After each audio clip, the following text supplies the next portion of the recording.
ये कहानी एक ऐसी लड़की की है जो एक लड़के के प्यार में गिरफ्तार हो जाती है और उसे रात को बाहर मिलने को कहती है। रात को वो चोरी छुपे उस लड़के से मिलने जाती है तो वहां वो लड़का नहीं बल्कि कोई और होता है। फिर कैसे उस लड़की की जिंदगी तबाह होती है, ये दर्दनाक कहानी सुनकर आपकी आंखों में भी आंसू आ जाएंगे। तो चलिए शुरू करते हैं आज की कहानी। अपनी बदनामी की जिम्मेदार मैं खुद हूँ। न मैं नादानी में मोहब्बत करती और न अपना सब कुछ लुटाकर अपनी जिंदगी बर्बाद करती। ये उन दिनों की बात है जब काफी दिनों से हमारे घर के सामने वाला मकान खाली पड़ा था और मकान मालिक किसी छोटी सी फैमिली की तलाश में था।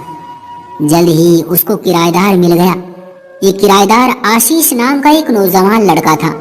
वो नजदीकी गांव से शहर पढ़ने के लिए आया था। वो सारा दिन बाहर रहता और रात को घर आकर पढ़ाई में बिजी हो जाता। जल्द ही पड़ोस वालों ने महसूस किया कि उसकी सेहत खराब होती जा रही है। जब वो गांव से आया था सुर्ख सफेद और सेहतमंद था। बाद में उसका रंग भी पीला पड़ने लगा और पतला भी होता चला गया। एक दिन पापा को वो गली में मिला। पापा ने उससे पूछा, आशीष बेटा तुम्हें क्या हुआ है? क्या शहर का पानी रास नहीं आया जो दिन ब दिन कमजोर होते जा रहे हो? नहीं अंकल, दरअसल मैं सुबह शाम होटल से खाना खाता हूँ जबकि मुझे बाहर के खाने की आदत नहीं है। यही वजह है कि मेरा पेट खराब रहता है। पापा बोले, अगर तुम चाहो तो हमारे घर से खाना खा लिया करो। आखिर स्टूडेंट का भी समाज पर हक होता है। खाना तो रोज ही बनता है। एक आदमी का उसमें से निकल जाए तो क्या फर्क पड़ता है। ठीक है अंकल जी, जब जरूरत होगी तो बता दूंगा। इस बात के अगले दिन ही पता चला कि आशीष अस्पताल में एडमिट है। किसी होटल से खाना खाया तो फूड पॉइजनिंग हो गई। कॉलेज में तबीयत खराब हो गई। कॉलेज वाले ही अस्पताल ले गए। चपरासी को उसने घर बताने को कहा कि मैं फला अस्पताल में एडमिट हूँ, मेरे घर से अगर कोई आए तो उनको बता दीजिएगा। शायद उन्हीं दिनों उसके घर से उसका भाई या कोई रिश्तेदार आने वाला था। तभी उसने ये बात मेरे पापा को कहलवाई थी। पापा आशीष के हालचाल पूछने के लिए अस्पताल गए। वो वहाँ 5 दिन एडमिट रहा। उस दिन के बाद से उसके लिए एक टाइम का खाना हमारे घर से जाने लगा था। जब वो कॉलेज से आ जाता तो दरवाजे की घंटी बजा देता और नौकर उसको खाना दे आता। आशीष ने बहुत जिद की कि वो खाने के पैसे पापा को हर महीने दिया करेगा, लेकिन पापा ने उसे साफ मना कर दिया कि कोई बात नहीं, हमारा भी हक बनता है। कुछ दिन बाद हमारा नौकर छुट्टी पर चला गया। पापा तो दुकान पर रहते थे, इसलिए अब आशीष को खाना पहुंचाने का मसला था। मेरा भाई बाहर कंट्री में जॉब करता था और घर में एक छोटी बहन थी जो मुझसे सिर्फ 2 साल छोटी थी। उसने तो साफ मना कर दिया कि वो खाना देने आशीष के घर नहीं जाएगी और माँ नहीं चाहती थी कि आशीष रोजाना हमारे घर में खाना खाने आए, क्योंकि इस तरह लोगों को बातें बनाने का मौका मिल जाता है। अब उसकी रोज की यही रूटीन थी कि जब वो कॉलेज से आता घंटी बजाकर दरवाजे पर खड़ा रहता और खाना लेकर अपने घर चला जाता। खाना खाने के बाद दोबारा बर्तन देने आता, घंटी बजाता और हम बर्तन ले लेते थे। था तो ये बहुत आसान काम, लेकिन बहुत मुश्किल लगता था। कभी माँ फ्री नहीं होती तो ये काम मुझको ही करना पड़ता। एक दिन वो खाना लेने न आया, अगले दिन भी न आया। माँ उसके घर पर गई, घंटी बजाई, वो बाहर आया तो पूछा, बेटा खाना क्यों नहीं ले रहे? कहने लगा, आंटी जी मेरी तबीयत ठीक नहीं है, बुखार आ रहा है और मुझको लूज मोशन की भी तकलीफ हो गई है। अच्छा बेटा, तो मैं खिचड़ी बनवाकर भेज देती हूँ तुम्हारे लिए। माँ ने मुझसे कहा कि खिचड़ी बना दो। मैंने खिचड़ी तैयार कर ली तो मौसी जी का फोन आ गया कि उनके पति की तबीयत खराब है और उनको अस्पताल ले गए हैं, फौरन आ जाओ। माँ फौरन मौसी जी के घर की तरफ निकल गई। उनको ये भी याद नहीं रहा कि आशीष को खिचड़ी भी देनी है। काफी सोच विचार के बाद आखिर में मैंने ही हिम्मत की, दुपट्टा लेकर खिचड़ी ली और उसके दरवाजे पर पहुंची। घंटी बजाई, कोई जवाब न आया। सोचा शायद आशीष की तबीयत ज्यादा खराब है, तो हिम्मत करके उसके घर के अंदर चली गई। क्योंकि दरवाजा खुला हुआ था, दबे कदमों डरती डरती आगे बढ़ी। वो कमरे में न था। वॉशरूम से पानी गिरने की आवाज आ रही थी। खिचड़ी कमरे में रखी टेबल पर रखकर मैं उल्टे कदम लौटी तो वो वॉशरूम से निकल आया। कहने लगा, आपको तकलीफ उठानी पड़ी, सॉरी, खिचड़ी के लिए बहुत बहुत धन्यवाद। मैंने कहा कोई बात नहीं, माँ को मौसी जी के यहाँ जाना पड़ गया तो मैं आ गई। अच्छा बर्तन लेके जाओ। उसने प्लेट में खिचड़ी निकाली, बर्तन खाली कर दिए। मेरे बर्तन उठाए और घर आ गई। इस पहली मुलाकात के बाद मेरी झिझक खत्म हो गई। अब जब भी मैं फ्री होती दरवाजे से झांकती, अगर कोई गली में इधर उधर ना होता तो तेजी से उसके घर के अंदर चली जाती और खाना देकर आ जाती। शुरू में हम हालचाल के सिवा और कोई बात नहीं करते थे। आहिस्ता आहिस्ता झिझक कम होने लगी और मैं उसके साथ थोड़ी देर कोई इधर उधर की बातें कर लिया करती थी। अभी तक मोहल्ले वालों को पता नहीं था कि मैं उसके घर खाना देकर आती हूँ। एक दिन बदकिस्मती से मोहल्ले की एक औरत ने मुझको आशीष के घर से निकलते हुए देख लिया। बस फिर क्या था, बात मुंह से निकली और कोठों पर चढ़ी। वो एक लगाई बुझाई करने वाली औरत थी। उसने हर तरफ इस बात को फैला दिया और यूं मैं सारे मोहल्ले में बदनाम हो गई। माँ ने स्कूल में भी आना जाना बंद करवा दिया और इस डर से मेरा घर से बाहर निकलना बंद कर दिया कि कहीं ये बात मेरे पापा को ना पता चल जाए। अब तक तो हमारे बीच कोई ऐसा वैसा मामला नहीं था, लेकिन जब घर से निकलना बंद हुआ तो न जाने क्यों दिल बेचैन सा रहने लगा। महसूस हुआ कि मेरे दिल में उसकी जगह थी, जो अब उसकी जुदाई मुझे तड़पाने लगी थी। इंसान पर पाबंदियां लग जाए तो दिल के मर्ज की शिद्दत भी दो चार हो जाती है। अब मैं उससे मिलने की नई नई तरकीबें सोचने लगी। एक बार चिट्ठी लिखकर उसके घर के अंदर फेंक दी, जिसमें लिखा था कि गली में निकलकर अपनी सूरत दिखा दिया करो, कहीं तो पल भर को मिलो। उसने उस चिट्ठी का कोई जवाब न दिया। मुझको और ज्यादा बेकरारी होने लगी। एक और चिट्ठी लिखकर दरवाजे से झांका, देखा कि गली में कोई नहीं है तो तेज कदमों से उसके घर की तरफ गई। उसके मकान की वो खिड़की जो आंगन में खुलती थी वो खुली हुई थी। हाथ आगे करके चिट्ठी आंगन में फेंककर उल्टे कदमों घर लौट आई। अब आशीष को यकीन हो गया कि जब तक वो मुझको जवाब नहीं देगा मैं इसी तरह ऐसी बेकार की हरकतें करती रहूंगी। तो अगले दिन उसने सुबह सुबह हमारे दरवाजे की घंटी बजाई। माँ पूजा कर रही थी। मेरे दिल ने कहा हो ना हो वही है, दबे कदमों दरवाजे पर पहुंची। झांका तो वही था। कहने लगा मेरे मकान में मेरे कॉलेज के दोस्त और क्लास फेलोज भी आ जाते हैं, इसलिए अब तुम मेरे घर में मत आना। तो फिर गली में ही मेरी बात सुन लो। आखिर तुमको मुझसे क्या बात करनी है, अभी बता दो। अभी पापा के आने का समय हो रहा है, वो अचानक ही आ सकते हैं। तुम ऐसा करो, मुझसे नदी पर मिलो। मेरी सहेली का घर वहाँ पास में ही है, मैं उसके घर का कहकर जाऊंगी। दिन में तो मैं पढ़ाई करती हूँ, कल से एग्जाम स्टार्ट है। अच्छा तो फिर रात को मिल लो। रात को? उसने हैरानी से कहा। हाँ, नदी तो 2-4 कदम पर ही तो है। रात को मम्मी पापा जल्दी सो जाते हैं, मैं अंधेरे में निकलकर नदी पर आ जाऊंगी। देखो आज रात जरूर आना, ऐसा ना हो कि तुम ना आओ और मैं वहाँ तुम्हारे इंतजार में रात भर बैठी रहूं। ऐसा कहकर मैंने जल्दी से दरवाजा बंद कर दिया। अब आशीष के पास इसके सिवा और कोई चारा नहीं था कि वो रात को नदी के किनारे जाकर बैठ जाए और मेरा इंतजार करे। इत्तेफाक के उस दिन माँ और पापा देर तक बातें करते रहे और कहीं जाकर 12 बजे तक सोए।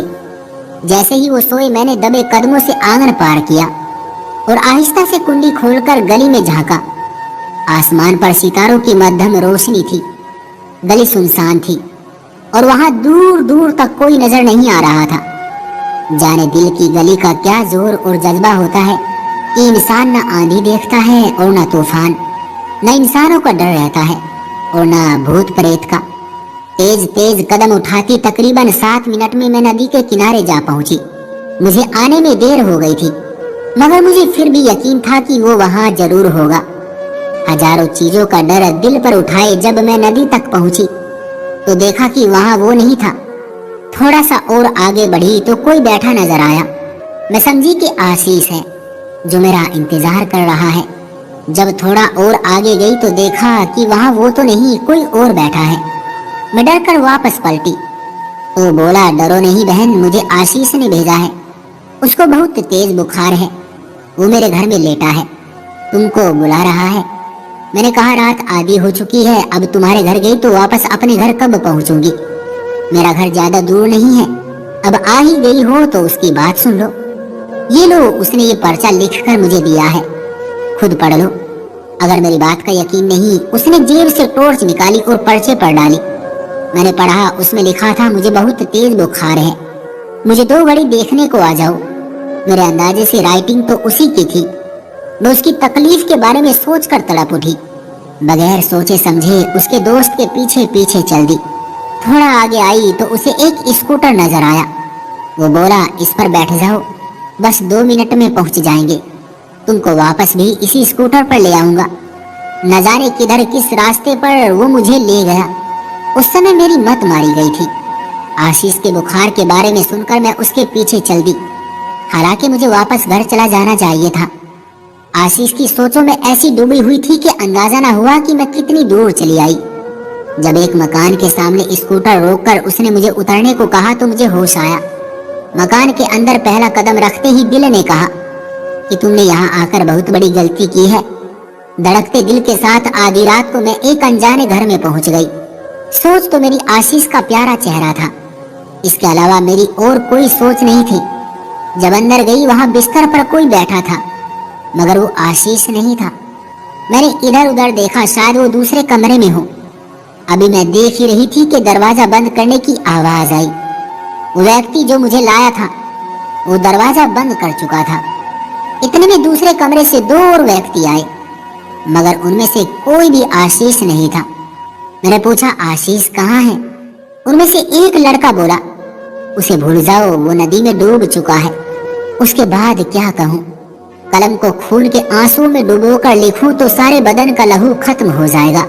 मैं कितनी बेबस लड़की, और ये इंसान के रूप में दरिंदे। जो कदम मैंने बिना सोचे समझे उठाया वो मुझे कहाँ ले आया। रात सर पर से ऐसी गुजरी जैसे डायन हो। हजारों गिद्ध और चीलें चिल्लाती हुई कानों में महसूस हो रही थी। सुबह हुई भी तो कितनी स्याही समेटकर मेरे दामन में ले आई। उजाला तो फिर हुआ ही नहीं। मेरी जिंदगी में मैंने अगर एक गलती कर ली थी तो मुझे दूसरी गलती नहीं करनी थी। मगर अगली सबसे बड़ी गलती मैंने ये की कि पापा के डर से सुबह को घर ना गई। हालांकि मैं चाहती तो सुबह घर चली जाती, जो होता सो होता। बाबुल की छत से तो न जाती, मगर मैं तो वहीं बैठी रोती रही। आशीष को कोसती रही कि उसने ये सब कुछ मेरे साथ जानबूझकर किया, या वो खुद किसी का शिकार हो गया था। भोलेपन से शायद उसने अपने किसी दोस्त को अपना राज बताकर उनको मौका दे दिया था। ये राज तो कभी खुल ही न सका। घर जाती तो ये राज खुलता, लेकिन घर किस मुंह से जाती? मेरी हालत मेरी बर्बादी की साफ गवाही दे रही थी। भला कौन मुझे स्वीकार करता? शायद पापा मुझको देखते ही गोली मार देते। दोपहर तक मैं रोती रही। वो लोग घर का ताला लगाकर चले गए थे। मैंने आस पड़ोस में झांका और न शोर मचाया। यही जी चाहा कि अपनी बदनामी दूसरों के आगे गाने से बेहतर है कि यही प्यासी मर जाऊं। शाम को वो लोग आ गए। कहा कि यहाँ रुकना सही नहीं है, किसी ने पुलिस को बता दिया तो उनके हाथों मारे जाएंगे और अखबारों में छप जाएंगे। बेहतर है यहाँ से निकल चलो। उन्होंने ना तो मुझे आशीष तक पहुँचाया, ना मेरे घर तक, बल्कि एक कार में मुझे दूसरे शहर ले आए और यहाँ मुझे मोहल्ले में एक औरत के घर पर छोड़कर चले गए। उस औरत ने मुझे दिलासा दी। वो कहती कि मुझे अपनी माँ समझो, मगर वो माँ नहीं, माँ के नाम पर धब्बा थी। वो मुझे हीरा कहकर मेरी लोगों से जान पहचान करवाती थी। न जाने कब तक ये हीरा उस गंदी जगह पर बिकता रहेगा। एक दिन एक व्यक्ति जो वहां अपना दिल खुश करने आया था, मैंने उसे अपनी कहानी सुनाकर उससे मिन्नत की कि प्लीज मुझे आप मेरे माँ बाप तक पहुंचा दो, भले ही वो मुझे गोली मार दे।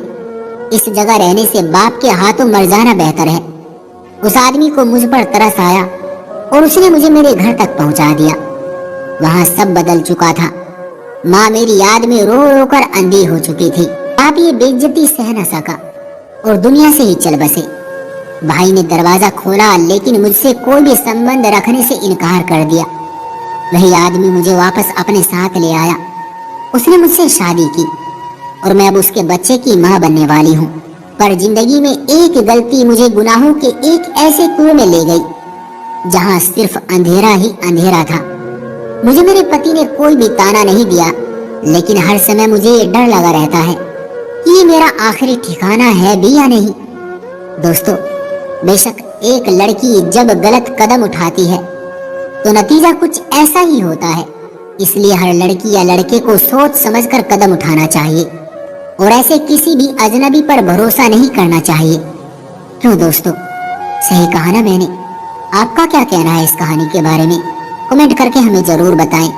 वीडियो को लाइक करके चैनल को सब्सक्राइब कर लीजिए, साथ में घंटी को दबाकर ऑल पर सेट कर लीजिए ताकि आने वाली वीडियो आपको तुरंत मिले।